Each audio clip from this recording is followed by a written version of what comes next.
Good morning, DHS, and welcome back to the Brakedown. I'm Max Davis-Housfield. And I'm Layla Bulkin. Well, you guys still haven't solved the big puzzle that was in the hub last week. We want you to do that still, so if you have an idea, an answer, you can go tell Miss Wilkerson in L28.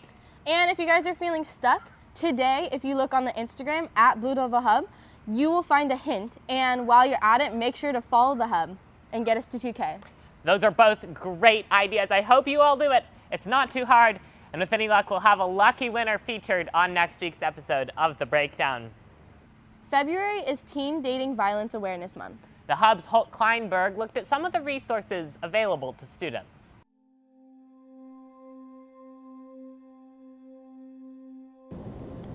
I was excited Chris and I were hanging out a lot together. Chris and I had been friends for a couple of years before it got more serious. He really cared for me and was always protective of me. I tried to bring Chris around to hang out with me and my friends, but it didn't always work out. Dating violence is all about power and control. The abuser in a relationship wants to control the person with everything they do, where they go, what they wear. Empower Youth is a club dedicated to spreading awareness about domestic violence and unhealthy relationships. February is Teen Dating Violence Awareness Month. Tomorrow we'll be having a meeting in N11 Miss Fuson's room where we will introduce the topic.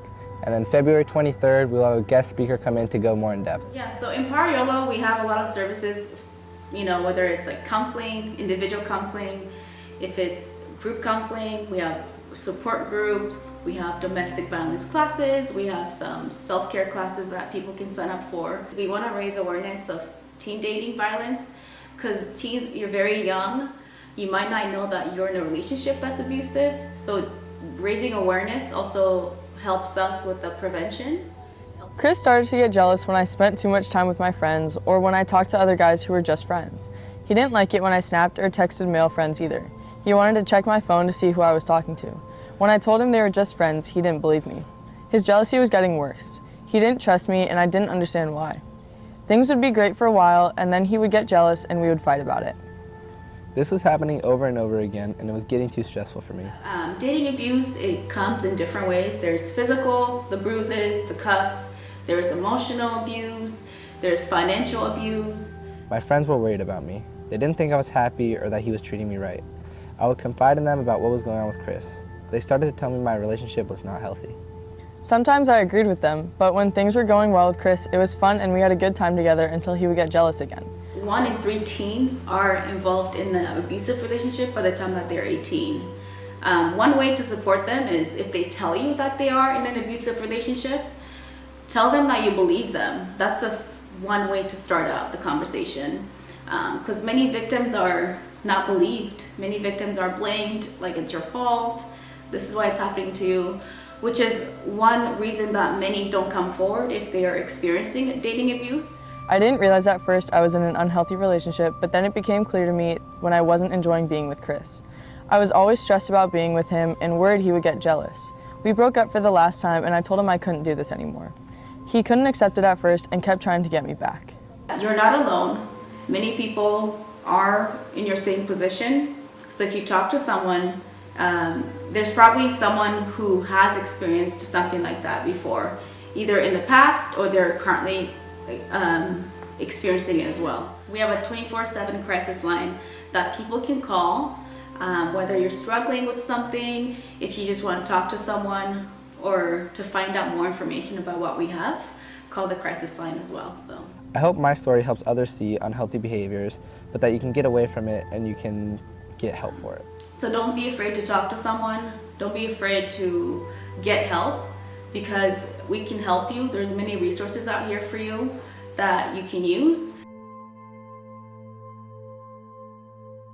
Well, we are right in the middle of StudGov election season. Applications were due last Friday, and if you missed the first interview day for the Hub to be featured on the Brakedown, you can come to our makeup session this Friday at lunch in L28. We'll have an election special in the Brakedown next week just before the polls close and just in time to cast your votes. Speaking of which, here's StudGov with their announcements. What is up, DHS? First up, StudGov is selling some Valentine's Day grams at lunch in the quad next Wednesday, Thursday, and Friday. They're $1 each. It's going to have a teddy bear, a custom note, and some candies. So make sure you know the 5th period of the person that you're buying it for so then we can deliver it to them on Valentine's Day. StudGov general class admissions are out and they're due February 24th. If you guys are interested, you should join. It's lots of fun. Super fun. And ASB elections are happening soon, so keep a lookout for that. Woo! Thank you.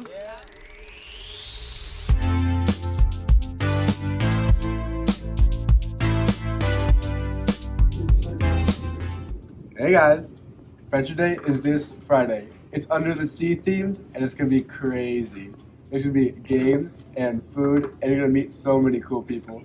It's gonna be on the 10th. We're gonna have pizza and bagels, so there's no need to bring your own lunch unless you have allergies. Either bring your permission slip to Friendship Day or turn it into the office beforehand. Hope to see you there.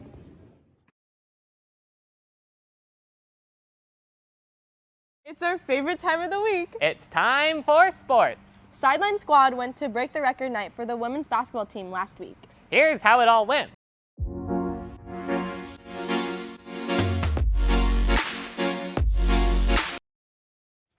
Welcome back to the Sideline Squad. We're going to the girls break the record night game. Let's have some fun. It's going to be amazing. See you there. Davis High students turned out in a big way for the women's basketball break the record night on Friday. Spirits were high and the gym was packed with students wearing white to show their support. DHS started off strong, taking an early lead in the first quarter, but Franklin came back and was leading by 2 points going into the second half. What a game. Great work. There's 2 minutes left. Davis is looking for the comeback, down 33-42. Let's go, DHS Blue Devils. You got this. Senior class president Nick Montano here. How's the atmosphere? How you feeling right now? It is amazing. We got 2 back-to-back break the record nights, and the crowd's still going wild. You just love to see it. Great job, DHS. Great job. Let's go. It was a great game by the DHS Blue Devils. What were your thoughts on the game? Exquisite.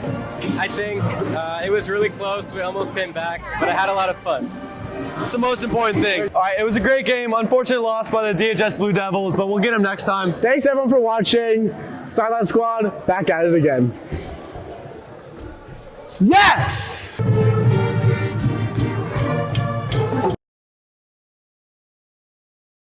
Well, that is our show for today, DHS. We will see you next time. Have a great Wednesday.